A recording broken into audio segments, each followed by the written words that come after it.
Hello, my name is Mark Ellis from Stick and Rudder Studios, and today I'd like to do a brief video on a new feature that we've added in X-KeyPad 1.5.1 Beta 22. And it's all about this new Selected Append mode that I've added. So why don't we just quickly review the two append modes that are now going to be available in Beta 22. So the normal append, which most of you guys have been using up until beta 22, it's still there. And the way it works is it's kind of got automatic logic. There's no UI behind it. You just go to the menu item, you select append, you pick the file you want to append, and it does its thing. And the way it works is any keys and encoders between the current loaded configuration and what it finds in the append file, if the function name is an exact match, then what's going to happen is the key or encoder in the configuration will get replaced by the one in the append file. If the key or encoder in the append file is missing from the configuration you currently have loaded, then what happens is that key or encoder is just going to get added to the configuration, and the name of the function on the key encoder is going to stay the same as what it was in the append file. This mode is actually the best mode to use in the situation where you're basically configuring a brand new plane, your configuration is completely empty, and what you want to do is use append to get you to a starting point, whether that be maybe appending a configuration that a community user has shared with us on xplain.org, or maybe you're going to take one of the samples that Stick and Rudder Studios has produced, and you just want to kind of import the whole thing, and your current configuration is completely empty. Once you've modified that configuration or you've made enhancements to it or changes to it, then the selected append mode is probably going to be your better choice. So let's take a look at what selected append does. First off, it uses manual logic.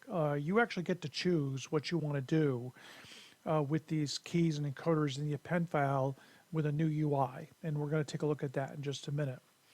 And the way it works is keys and encoders with the same name, it's going to give you an option to replace it or add it.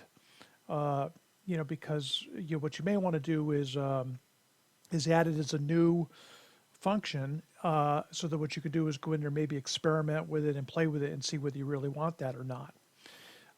You'll also get an information indicator that will tell you if the key or encoder has the same content between the current configuration and the append file.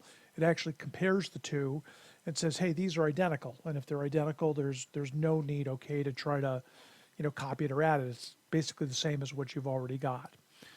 For keys and encoders where there is no match on the function name in your current configuration, it'll give you the option to add it. And it will not add it, automatically.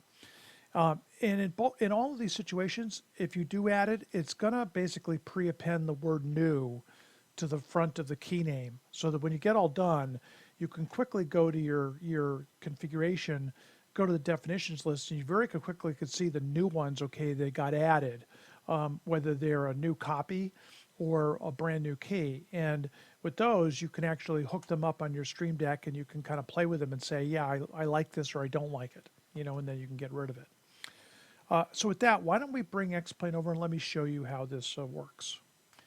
Okay, so here we've got X-Plane up and running.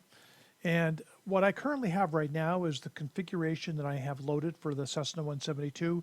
It's an exact match of the current sample, generic sample that's in Beta 22. So when I actually go through this process, you're going to see that it's going to show us that there's no changes. And let's take a look at how that looks. We'll come up here and we're going to open the Stream Deck configuration. And then under the File menu, you'll see you've got this new Selected Append function. So we're going to pick that generic sample and open it. And here's where you get the new user interface. And you can put a filter up here, so you could filter the functions by a case-insensitive partial search on the name. And here right now we're looking at all the keys. You'll notice that there's an append new and a replace, but there's also this little info marker. And what it's really telling you here is the keys are identical. In other words, there's no difference between what's in the append file for KeyPad 0 and what's in the current configuration for KeyPad 0. And if I scroll down here, you're going to see that everything has got this info indicating that everything's identical. And it's the same as true for the encoders. You know, those encoders with the same name in the configuration file versus the append file, if they're the same, it's going to show you this. Now, I could still come in here and say append new, but it would be, you know, kind of useless because I've already got it and it's already basically doing exactly the same thing. What I'm going to do is I'm going to come out of append mode, and I'm going to go to this new key function I put in here called the flight timer. And what I'm going to do is I'm just going to make a change to it. I'm going to come up here to configuration comments. Not configuration comments. Let me come back here to this key definitions. I'll go to the key comments, and I'm just going to change that one little letter there. Now, if I come up and I do a selected append now,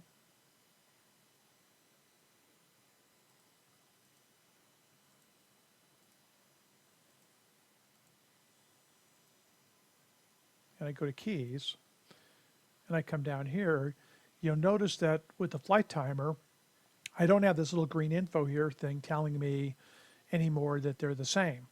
But because I have a replace key, a replace button here, it is telling me that I've got a match. There's one in my configuration called flight timer, and there is a key in the append file with that same function name.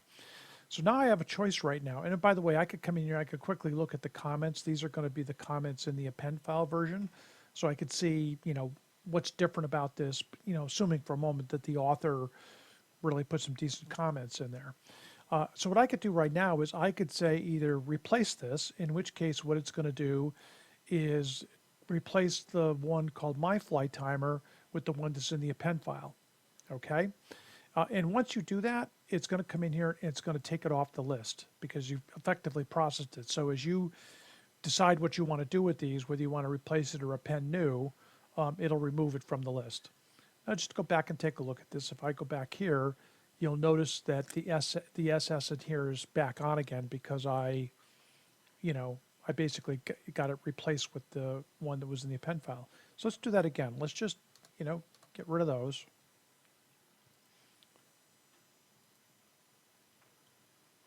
Let's do this again.